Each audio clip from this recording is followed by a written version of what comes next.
welcome to Dave's Filipino Cooking. Hello po and welcome to Dave's Vlog channel under Dave's Filipino Cooking. Ngayong episode po, ang lulutuin natin ay beef curry. So, prepare na po natin ang mga ingredients para po makapag-start na tayo sa pagluto ng beef curry. So, ang mga ingredients po natin ay garlic, white onions, crushed chili peppers, fish sauce or patis, ang ating pong curry powder, isa pong can ng coconut milk, patatas or potatoes, chopped green and red bell peppers, and finally po ang ating beef strips. So mag-start na po tayo magluto. So ang first step po natin is we saute our garlic sa ating mainit na mantika. So we have to saute this garlic until it gets fragrant bago po natin ilagay ang ating second ingredient, which is our white onions. So halo-halo lang po ng konti hanggang maging fragrant na po siya. And then for our next step, we add our white onions and then we mix them all together.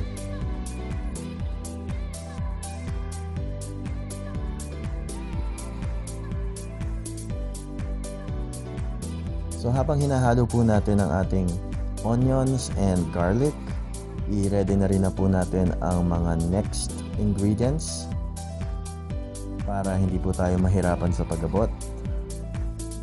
Ang fire natin, let's keep it on medium high para hindi po masyadong mabilis maluto ang ating mga ingredients.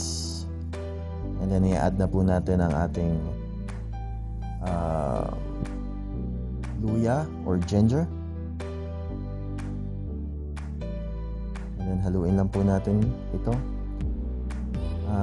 Essential po ang ating ginger kasi ito po ay magbibigay ng fragrance saka ng konting lasa sa ating beef curry.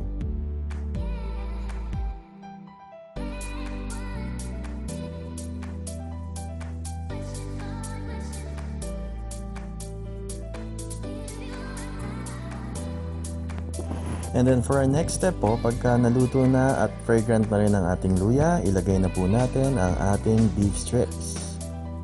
Pwede pong gamitin ng chopped beef tenderloins or kung anumang beef na meron kayo dyan, as long as hindi siya mahirap lutuin pagka sinotay na and at the same time madali siyang palambutin. So for this dish, I chose to get the thin cuts ng beef para hindi po siya maging problema palambutin dahil saucy ang ating lulutuin ngayon at hindi magkakaroon ng masyadong time to simmer pagka niluluto ang ating beef curry.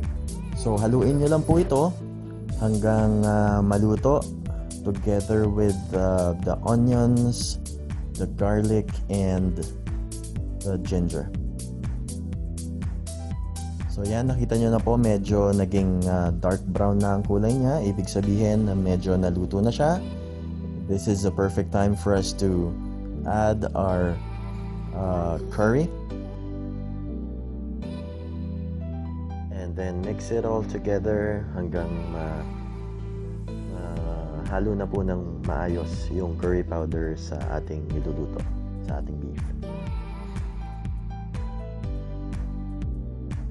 Actually, pwede po kayong gumamit ng ibang curry powder kung ano po yung available sa inyo. Pero I do suggest ganitong curry powder po ang gamitin nyo para sa ganitong klaseng dish.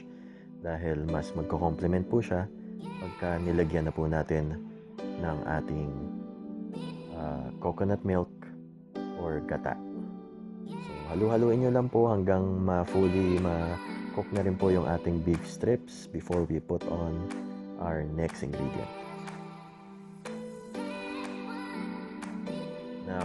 pagka nahalo na po mabuti, pwede na po natin ilagay yung tubig para makapag-simmer siya and para magkaroon din po ng time na lumambot ang ating beef.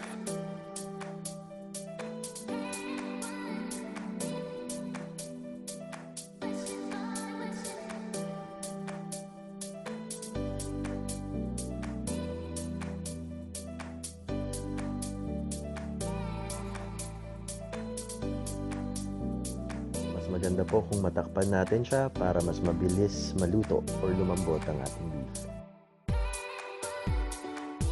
And then after a few minutes, pwede nyo pong ilagay ang ating fish sauce or ang ating patis to give it a little bit of flavor and magkaroon po ng balanse ang ating water and curry sauce or curry powder.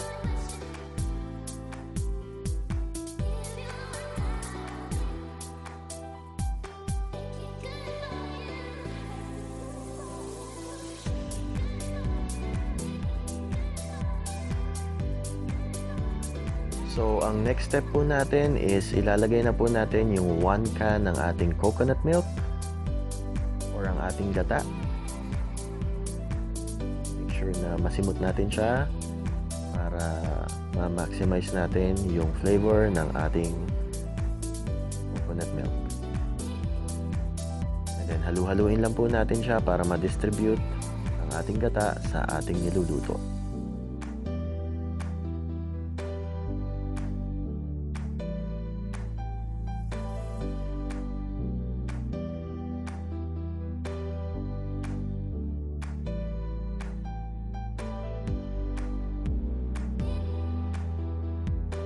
After that, pwede na po nating idagdag yung ating crushed chili peppers to give it some spice. Depende na po sa inyo kung gaano karami yung ilalagay nyo na crushed chili peppers. Pero I do suggest na tama lang talaga sa inyong panlasa. Or if hindi po kayo masyadong mahilig sa maanghang, yung curry powder is magbibigay din naman po ng konting anghang sa niluluto natin. So, I suggest na wag nyo na lang din po lagyan. Pero pagka mahilig kayo sa spicy, pwede nyo pong dagdagan ng konti. Now, habang nagsisimmer po yung ating niluluto, ilagay na po natin ang ating patatas kasi mas mahirap po itong maluto at mapalambot. So, at the same time, habang may oras at may sabaw pa at may tubig pa ito, lagyan na po natin para lumambot siya sa tamang oras before we finish with our dish.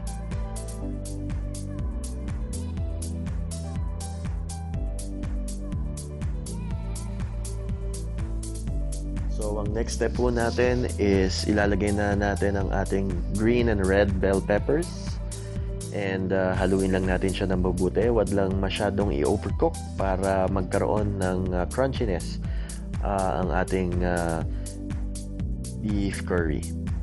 So, pwede naman siyang it's either green or red bell peppers ang ilagay. Nilagyan ko lang siya ng combination para magkaroon ng konting kulay yung ating niluluto.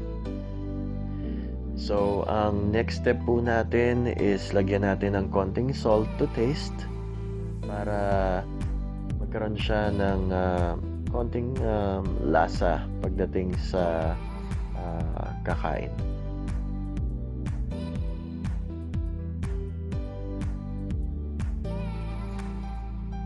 So, haluin lang po natin sila ng mabuti para maluto ang lahat ng ingredients natin sa ating dish na ito.